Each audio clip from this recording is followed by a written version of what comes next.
In today's episode of the Leader for Good podcast, I'll help you get better with saying no.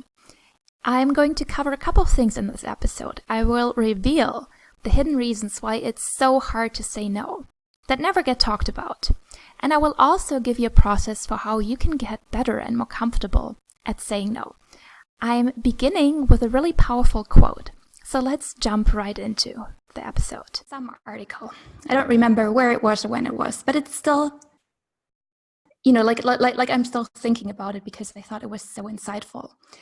And that quote went somewhere along the lines, a woman can't really say yes to physical intimacy if she can't say no. And even when I read that, I was like, yeah, that's true, but it's also true for people who are not women, right? It's true for everyone. And it's not only true when it comes to intimacy, it's true in every situation in life. If you can't say no to something, you can't really wholeheartedly say yes. And that has played itself out in our human history. So if we look at our origin, we all used to live in tribes and we used to be very dependent on each other for survival. It didn't matter how strong you were. If the tribe kicked you out, you'd probably be lion food or, whichever predator gets to you first in a very short amount of time. So it was perhaps scary at that time to be an individual and to go against the grain. And I think some of that fear is still in our bones. And then if we look at how humanity evolved, there was a time when we basically had absolute rulers everywhere. And there wasn't a choice. There weren't elections where you could say, yay or nay. No. There was no choice in that matter. People didn't have an option. And if we look at big shifts in history, they often came from people taking that power and actually saying no. The French Revolution, it wasn't no to the idea of, absolute monarchy. It wasn't perfect by any means, and I think some of the things that were done in that revolution were absolutely terrible. So by saying that it was powerful, I'm not endorsing the violence that went with this. All I'm saying is that it was a no to a particular form of government that then eventually gave way to a new form. And that again shows that you can't have the yes without the no. You may be wondering, what does that have to do with my life? Well, it's human history. It all has to do with your life, right?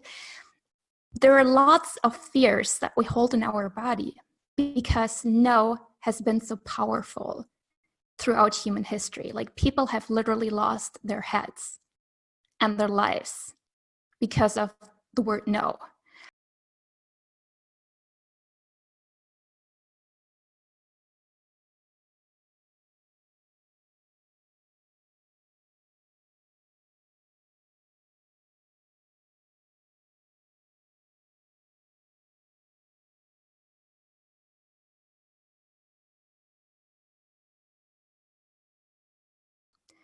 So if you're afraid of saying the word no today or setting boundaries, know that there's a lot of collective history that we carry around with us. And that the word no is powerful and dangerous. Now, the word no also allows us to claim our individuality. If we look at human development, people, start developing their own individuality to some extent once they start saying no. Yeah, the terrible twos. It's a way of claiming that you're your own person in a way that perhaps only the no can do. So that's a bit the bigger picture of why no is important and why it can be so scary to say no. There can be fear of being kicked out of the group that you want to be in, fear of negative repercussions, and maybe a fear of standing apart, of not fitting in. It's not always comfortable. So I want to move into the role that culture can play in saying no and how it can make it easier or harder. And there are some cultures where basically you never say no. You come up with another way of, turning something down. And if you grew up in a culture like that, it's probably very challenging for you to go beyond that. And then there are different types. Some people find it a lot easier to do what others ask them to do. And for them, again, it's harder to say no and to kind of develop boundaries. So that's a bit about how types and how culture can impact your ability to say no or not. With that being said, I'd now like to move on to the part of how you can change your relationship to the word no. So, as promised, here's a process for making it easier for you to start saying no. First off, I would like for you to become aware of what your preferences are. And you can do that by standing in front of a mirror and saying the word yes. Notice how you're feeling. And then saying the word no. And notice how that feels. And you will notice that you probably have a preference for one over the other. So that's the first exercise, saying yes and saying no and just observing how that feels. Then I would like for you to become aware of the personal meaning that you ascribed to these words. So for instance, it could be that yes for you is like uplifting and yay, we'll get something going, and no, it feels a bit like a downer, naysayer, something like that. And you might also think of times when you said no or when somebody said no to you and how you thought you were disappointing them or they were disappointing you and how it was really uncomfortable and it just didn't feel good. Then I would like for you to change the story of what no means. So let's say you're interested in someone and they turn you down. They say no. One way of interpreting that is that it is a rejection. That, you're not good enough for them or whatever that is. However, another way of interpreting that is, oh, it's just information. Yeah, we're not a good fit, right? If somebody's not interested in me, that person obviously isn't a good fit for me. Because if they were a good fit for me, they would be interested in me. Doesn't make sense to be interested in someone who's not interested in you. And that can be true for everything. For instance, if I think about coaching clients, if they don't think I'm the right coach for me, then obviously we're just not a good fit, and that's fine.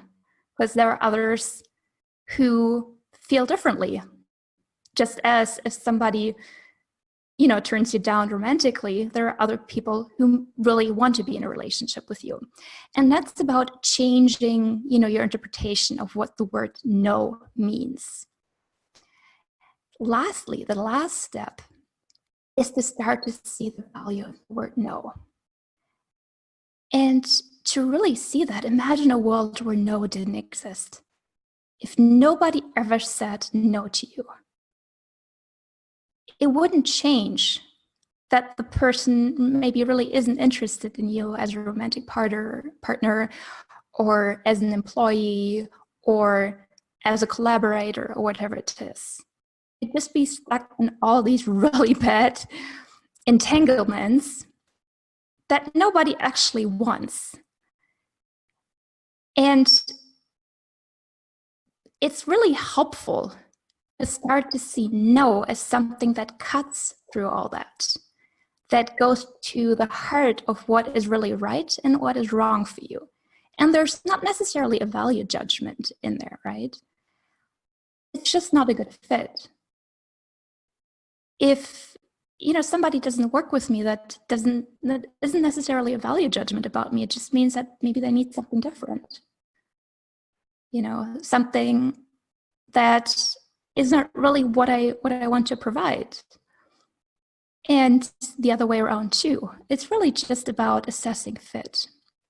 So it's really helpful to change the story of what no means from, oh, it means rejection. It means letting others down, to, hey, no, it just means clearly communicating what is a truth anyway, and creating clarity and freedom and clear agreements, and ultimately getting to what is really right for you and for everyone involved. So in a way, saying yes to something that's not a good fit for you isn't doing anyone any favors, because it's basically just covering up the truth. So one way to summarize all that is a quote by Richie Norton. And the quote is, say no to everything so you can say yes to your one thing. And I think that closes this whole loop rather nicely, with the beginning. You can't say yes to something unless you can say no to something. And that's why all this is so important, so that you can have what you most want in your life. To summarize, we talked a bit about the important role that no has played in our collective human history and all the fears that are legitimately associated with that. We've talked about why no is dangerous. We also talked about how culture and personality type has an impact on whether it's easier or harder for you to say no. And then we talked about why no is not only dangerous, but it's also necessary. And I gave you a process for reframing what the word no means to you. I really hope this was helpful for you. If you would like to see more of these videos, please subscribe to the podcast or to my YouTube channel. You can also sign up at leaderforgood.com and you'll receive my weekly email. And as always, you can find the show notes for this episode at leaderforgood.com/podcast.